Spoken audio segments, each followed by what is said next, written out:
नमस्कार दोस्तों, मेरा नाम है चंदन गोस्वामी। इंटरनेशनल ऑर्गेनाइजेशन की इस सीरीज़ में अब हम बात करने वाले हैं ओपेक की। ओपेक एक एब्रीविएशन है, organisation of petroleum exporting countries. ये उदाहरण है एक ओलिगोपोली मार्केट का। ओलिगोपोली को हिंदी में कहते हैं अल्पाधिकार, जो आप लोगों ने अपने प्रीवियस ईयर्स में आपने पढ़ा होगा अल्पाधिकार के बारे में। ओपेक उसी अल्पाधिकार का एक स्पेशल फॉर्म है जिसे कहा जाता है कार्टेल।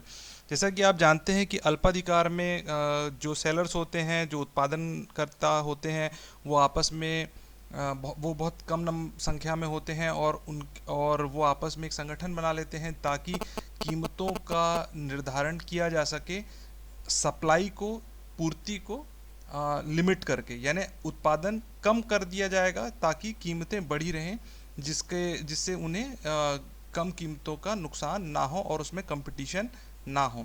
आइए जानते हैं ओपेक के बारे में कुछ और जानकारी।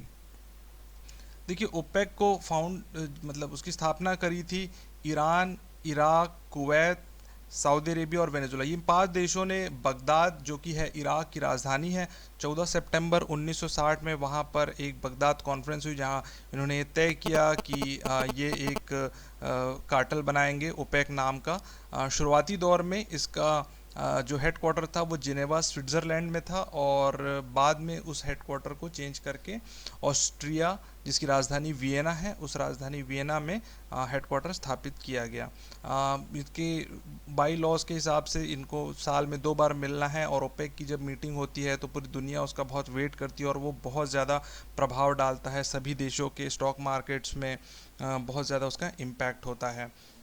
इन देशों के अलावा जो यहाँ पर जो 15 देश पहले मेंबर थे, अभी 13 हो गए हैं। इसके अलावा भी वो देश जो बहुत ज़्यादा तेल उत्पादन करते हैं, जैसे कि रशिया, ये देश से भी इनका एग्रीमेंट है, इनका टाई अप है कि आप भी सीमित मात्रा में ही उत्पादन किया कीजिए, क्योंकि अगर कीमतें गिर गई तो उसका नुकसान सभी को उठाना पड़ेगा। तो इनके एग्रीमेंट है रशिया से।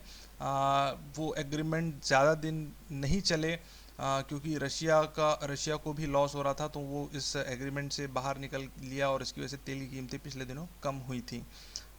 जैसा कि मैंने बताया कि पहले 15 देश इसके मेंबर थे, इक्वेडोर और कतर।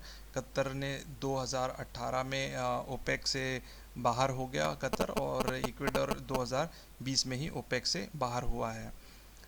ये वर्ल्ड मैप में हम देख लेते हैं कि कौन कौन से देश इस ओपेक के मेंबर हैं। Iran, Iraq, Kuwait, UAE, Saudi Arabia. ये देखिए, ये सारे गल्फ़ देश, जिन्हें खाड़ी देश भी कहा जाता है, ये ओपेक के मेंबर हैं। इसके अलावा अफ्रीकन कंट्रीज़ है, Nigeria, Libya, Algeria, Gabon, Congo, Angola, Guinea, Venezuela और इक्वाडोर। लैटिन अमेरिका, जिसे साउथ अमेरिका कहते हैं, दक्षिणी अमेरिका, यहाँ के देश हैं जो ओपेक के मेंबर हैं।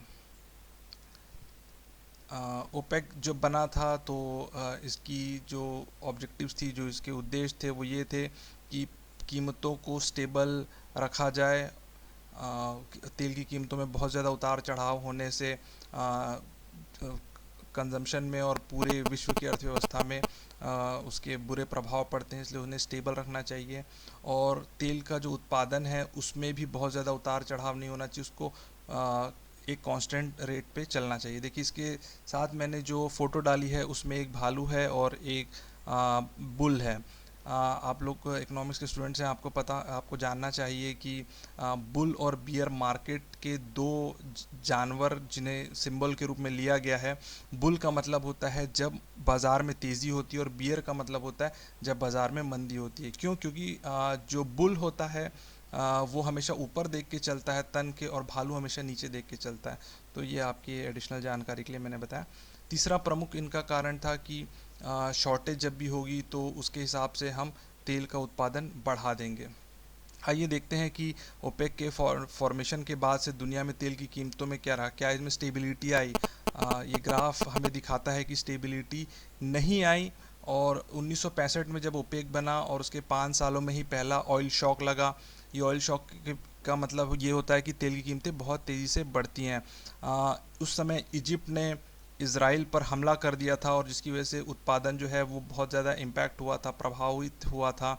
और उस समय तेल की कीमतें $20 प्रति बैरल से बढ़कर लगभग $55 प्रति बैरल के आसपास पहुंच गई थी। देखिए ये भी आपको जानना ज़रूरी कि तेल जो होता है वो इंटरनेशनल मार्केट में प्रति बैरल उसकी यूनिट होती है, उसमें मापा जाता है। आप लोग में से अगर कोई बता सके कि सोने को किस में मापा जाता है, अगर आपको पता हो तो कमेंट सेक्शन में कमेंट कीजिए। इसके अलावा बाद फिर 1980 के बाद दूसरा ऑयल शॉक लगा जब ईरान इराक में लड़ाई हो गई, और उस समय तेल की कीमत जो है वो 55 से बढ़कर लगभग $120 प्रति बैरल हो गई। अब आप देखिए कि इन 10 सालों में तेल जो लगभग $20 था वो बढ़कर $120 प्रति बैरल हो गया था। कई कंपनियां, जो छोटी कंपनियां, छोटे उद्योग होते हैं, वो इतने तेल की अगर कीमतों में फ्लक्चुएशन होगा तो वो इस शॉक को नहीं झेल पाते हैं और कंपनियां बंद हो जाती हैं। इसके बाद फिर कई देशों ने अलग अलग रणनीति अपनाई, तेल को स्टोर करने लगे, और बाकी सर्विस सेक्टर में ज़्यादा उन लोगों, जैसे यूएस है, वो सर्विस सेक्टर यानी उसमें ज़्यादा फोकस करने लगे, तेल का उत्पादन बढ़ाने की भी कोशिश करी। यूएसए जो पहले तेल का इंपोर्टर था अब वो तेल का एक्सपोर्टर है, उन्होंने इतना ऑयल एक्सप्लोरेशन पे मेहनत किया हुआ है। उसके बाद देखिए कि इस ऑयल शॉक के बाद से तेल की कीमतें कुछ साल कम रही, बढ़ी, और फिर अभी ये फ्लक्चुएट होती रही।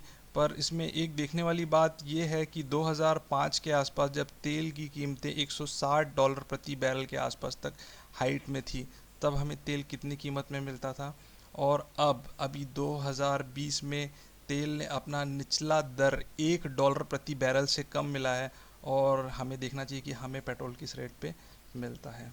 चलिए आगे चलते हैं। इस शॉक के बाद ये हुआ कि जब ओपेक ने, क्योंकि उनको भी बहुत नुकसान हुआ, तेल की कीमतें बहुत ज़्यादा बढ़ गई क्योंकि उनका उत्पादन कम था।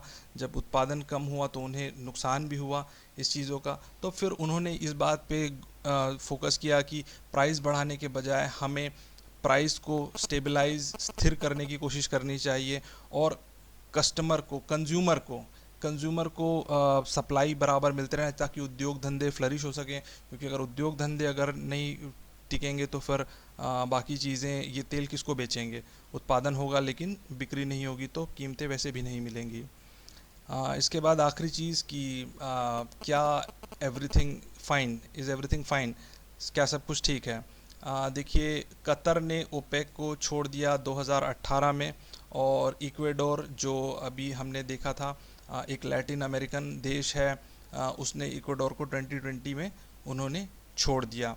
इक्वेडोर के छोड़ने के पीछे एक कारण ये था, इक्वेडोर बहुत प्रोडक्शन करता है, उसका प्रोडक्शन कैपेसिटी अच्छा था, लेकिन इक्वेडोर में जो करेंसी चलती है वो करेंसी यूएस डॉलर है। तो यूएस डॉलर होने की वजह से यूएस का बहुत ज़्यादा उस पर प्रभाव है, और यूएस जो है वो चाहता नहीं है कि ऐसे कार्टल रहें जो प्राइस को मैनिपुलेट कर सकें। इसलिए इक्वेडोर ने भी, और उनकी वित्तीय हालत भी बहुत ख़राब है, इस वजह से इक्वेडोर ने भी छोड़ना का फ़ैसला कर लिया ओपेक को, वो इस कार्टल का अब हिस्सा नहीं रह जाएगा। इसके अलावा जो दूसरा पॉइंट है कि देखिए ईरान जो देश है उसका, वो भी ओपेक का मेंबर है, उसकी उत्पादन की क्षमता है, लेकिन यूएसए ने उस पर रेस्ट्रिक्शन लगा, उस पर कई देशों, मतलब उस पर रेस्ट्रिक्शन लग गया है कि दूसरे देश जो बायर्स हैं वो ईरान से तेल नहीं खरीदेंगे। तो जैसे भारत हो गया, जापान हो गया, और चाइना हो गया, ये सारे देश अब जब उससे नहीं खरीदेंगे तो उनकी उत्पादन की जो क्षमता है वो किसी काम की नहीं रहेगी, क्योंकि उनकी उत्पादन की क्षमता किसी काम की नहीं रहेगी, क्योंकि लोग उनसे खरीद ही नहीं सकते हैं। तो ओपेक का फिर उद्देश्य नहीं रहता है। वेनेजुला पे भी यूएस ने बहुत सारे रेस्ट्रिक्शन लगाए हैं, वहाँ की भी जो भी आर्थिक स्थिति है और सामाजिक स्थिति है बहुत ही बुरी है। इसके अलावा अगली चीज़ ये है कि आप लोगों ने सुना होगा कि सऊदी अरेबिया की सबसे बड़ी कंपनी है अरामको ने रिलायंस इंडस्ट्रीज में स्टेक लिया है। तो अब देश अपने अलग से वो बना रहे हैं, अलग से अपना मार्केट बना रहे हैं, जो ओपेक के टूटने का भी कारण हो सकता है। तो कंक्लूजन यही है कि ओपेक ये दशक शायद ना झेल पाए, ये सिर्फ एक अटकल है, एक एक्सपेक्टेड रिजल्ट है इस चीज़ों का। Thank you.